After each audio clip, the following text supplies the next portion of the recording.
আসসালামু আলাইকুম। কি অবস্থা সবার? আশা করি সবাই অনেক ভালো আছেন। আর এই তো নতুন আরেকটা ব্লগ নিয়ে চলে এসেছি। যাই হোক, আশা করি পুরো ভিডিওটা দেখলে সবার কাছে ভালো লাগবে। আর এই তো সেদিন আমি সরিষা ইলিশ রান্না করেছিলাম।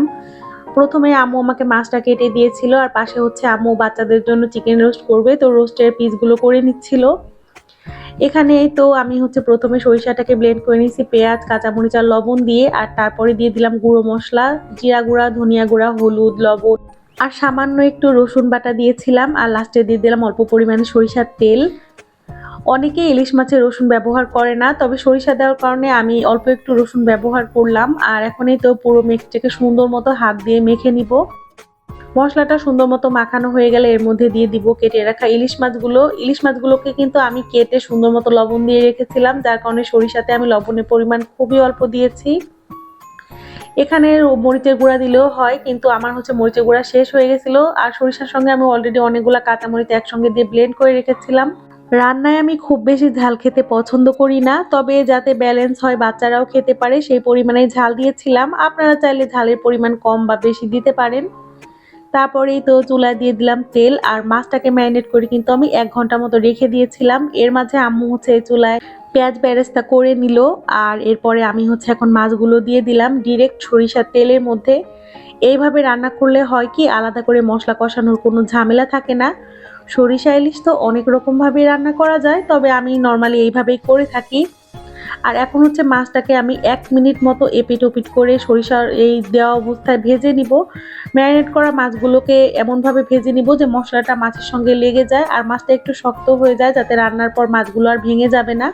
এই রেসিপিটা আমি একটা ইউটিউব পেজ থেকে নিয়েছিলাম। আসলে সরিষা ইলিশ তো অনেকভাবে রান্না করা যায়, শুধুমাত্র যে মাছ ভুনা করে আমি একটু সরিষা দিয়ে দিলাম আর সরিষা ইলিশ হয়ে গেল, ব্যাপারটা একদমই এরকম না।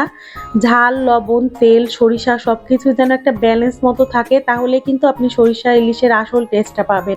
এরপরেই তো মাছটাকে উল্টানোর পরে আমি একটু পানি দিয়ে দিলাম, আর পানিটা কিন্তু এটা দিয়ে হচ্ছে মাছের ঝোল আর মাছটা রান্না হয়ে যাবে। ইলিশ মাছ রান্না করতে কিন্তু খুব একটা সময় লাগে না, 10-15 মিনিটের মধ্যে কিন্তু মাছটা রান্না হয়ে যায়। এরপরেই তো সুন্দর মতো রান্না করে নিব। আর লাস্টের দিকে হচ্ছে একটু আমি মরিচও দিয়ে দিয়েছিলাম ফালি করে। মাঝখান দিয়ে 2 ভাগ করে কেটে রাখা অনেকগুলো মরিচ দিয়ে এখন রান্না করে নিব। আর এই তো এই পাশে হচ্ছে আম্মু মুরগিটা ভেজে নিচ্ছিল। ভেবেছিলাম যে রোস্টের পুরো রেসিপিটা আমি ভিডিও করে রাখবো, কিন্তু এবারও সেটা সম্ভব হলো না। আর এদিকে আমার মাছ রান্না কমপ্লিট হয়ে গেল। এরপর আম্মু এখানে গরুর মাংস রান্না করে নিল। আর তারপরে হচ্ছে আমরা দুপুরবেলা খাওয়া দাওয়া করলাম সবাই মিলে একসঙ্গে। বিকালের দিকে একটু বাইরে গিয়েছিলাম। বাচ্চারা একসঙ্গে হলে না ওরা অনেক বেশি খুশি হয়। দেখা যায় মাঝে মাঝে ওদেরকে নিয়ে বিকালে নামতে ইচ্ছা করে, কিন্তু একা একা তো নামতে পারি না। তো সেদিন আম্মুকে নিয়ে নেমেছিলাম, আবার ওই দিনও হচ্ছে ভাবিরা এসেছিল। তো বাচ্চা কাচ্চা সব মিলিয়ে আমরা অনেকক্ষণ যাবত এখানে বসেছিলাম, সময়টা না অনেক ভালো গিয়েছিল। আর এখানে আমাদের জায়ান বাবু দাঁড়িয়েছিল, মাশাল্লাহ সে হচ্ছে তার ভাইয়াদের খেলা দেখতেছিল, নিজেও পার্টিসিপেট করতে চায়, কিন্তু ও তো ছোট, ওদের সঙ্গে আসলে খেলতে পারে না। যাই হোক, এরপরে বাসা চলে আসি। আর এসে হচ্ছে এখানে আমি চা বানিয়েছিলাম, আর এখন সবাই মিলে চা খেয়ে নিব। তো আজকের মতো এখানে বিদায় নিচ্ছি। ভিডিওটা কেমন লাগলো অবশ্যই জানাবেন। আল্লাহ হাফেজ।